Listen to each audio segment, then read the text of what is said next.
Iri hati menurut Sang Buddha adalah racun yang menggerogoti kebahagiaan. Pernahkah Anda merasa tidak nyaman melihat orang lain berhasil? Melihat teman-teman mendapatkan promosi? Melihat tetangga membeli rumah baru? Melihat saudara dipuji banyak orang? Atau melihat seseorang yang menurut kita sebenarnya tidak lebih baik, akan tetapi justru hidupnya kok tampak lebih bahagia?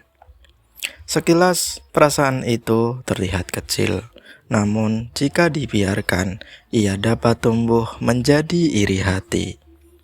Menurut Sang Buddha, iri hati adalah salah satu racun batin yang mencuri kebahagiaan manusia. Mengapa demikian?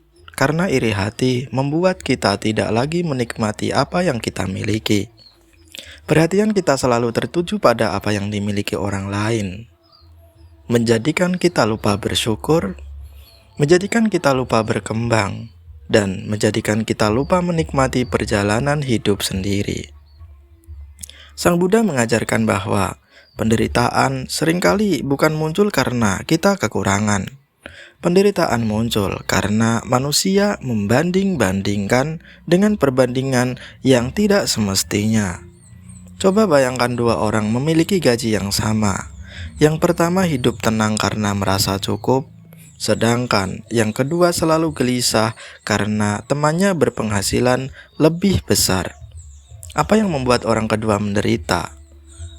Bukan jumlah uangnya, tetapi perbandingan yang terus-menerus muncul di dalam pikirannya.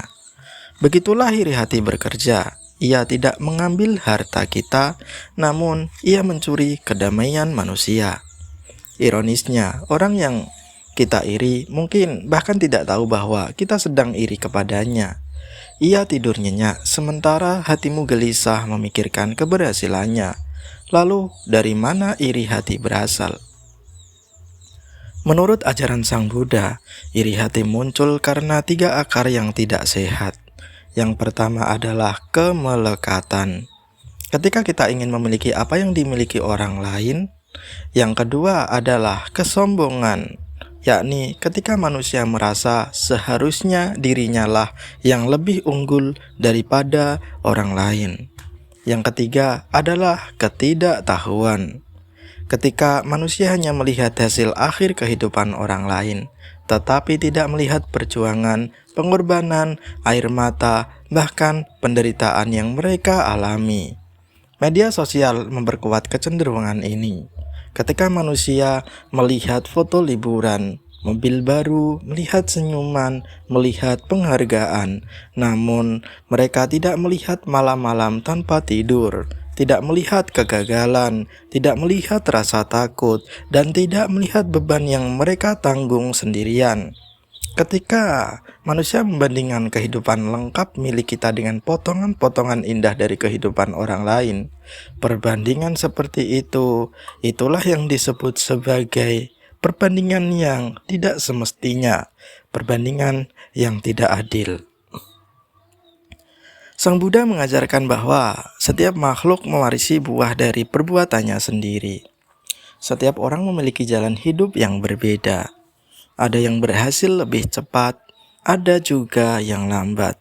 Ada yang kaya sejak muda, ada yang baru merasakan kecukupan di usia tua.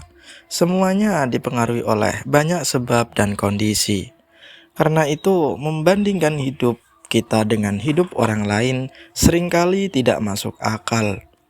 Lalu, bagaimana cara mengatasi iri hati? Sang Buddha mengajarkan sebuah kualitas batin yang disebut sebagai, yaitu ikut bergembira atas kebahagiaan orang lain. Ini mungkin terdengar mudah, namun sesungguhnya sangat sulit. Ketika orang lain sukses, ego kita sering berkata, "Mengapa bukan aku?" Tetapi melalui latihan bahwa kita harus bergembira atas kebahagiaan orang lain, maka kita belajar untuk berkata bahwa semoga kebahagiaan itu membawa manfaat baginya. Perubahan kalimat sederhana seperti itu yang merupakan tampak sederhana, namun dampaknya sangat besar. Sedikit demi sedikit hati menjadi lebih ringan. Kita tidak lagi merasa dunia adalah perlombaan yang harus selalu dimenangkan, bukan? Sebaliknya, kita mulai menyadari bahwa keberhasilan orang lain tidak mengurangi peluang kita untuk berhasil. Api lilin tidak menjadi lebih redup ketika menyalakan lilin lain. Demikian pula kebahagiaan. Keberhasilan seseorang tidak mencuri kesempatan orang lain. Yang sering mencuri kesempatan kita justru rasa iri yang membuat kita sibuk membandingkan daripada memperbaiki diri. Sang Buddha juga mengajarkan pentingnya melihat ke dalam diri kita sendiri daripada bertanya mengapa dia lebih sukses. Lebih bermanfaat ketika kita bertanya, apa yang bisa aku pelajari darinya ya? Pertanyaan pertama melahirkan iri, sedangkan pertanyaan kedua melahirkan kebijaksanaan.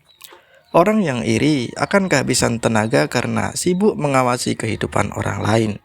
Orang yang bijaksana menggunakan tenaga itu untuk memperbaiki dirinya sendiri. Inilah perbedaan yang sangat-sangat besar. Seseorang yang terus membandingkan hidupnya bukankah akan lebih sulit untuk merasa cukup?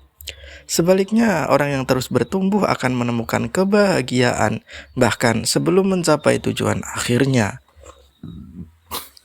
Pada akhirnya, iri hati tidak pernah melukai orang yang kita iri. Iri hati melukai diri kita sendiri. Ia menguras energi, menghilangkan rasa syukur, mengaburkan kebijaksanaan, dan menciptakan penderitaan yang sebenarnya tidak perlu ada. Karena itu Sang Buddha mengajak kita untuk mengganti iri hati dengan bergembira atas kebahagiaan orang lain, mengganti perbandingan dengan pengembangan diri atau kultivasi batin, mengganti kecemburuan dengan rasa syukur. Ketika hati mampu ikut bergembira, melihat kebahagiaan orang lain, saat itulah kita terbebas dari salah satu belenggu batin yang paling halus, yakni iri hati.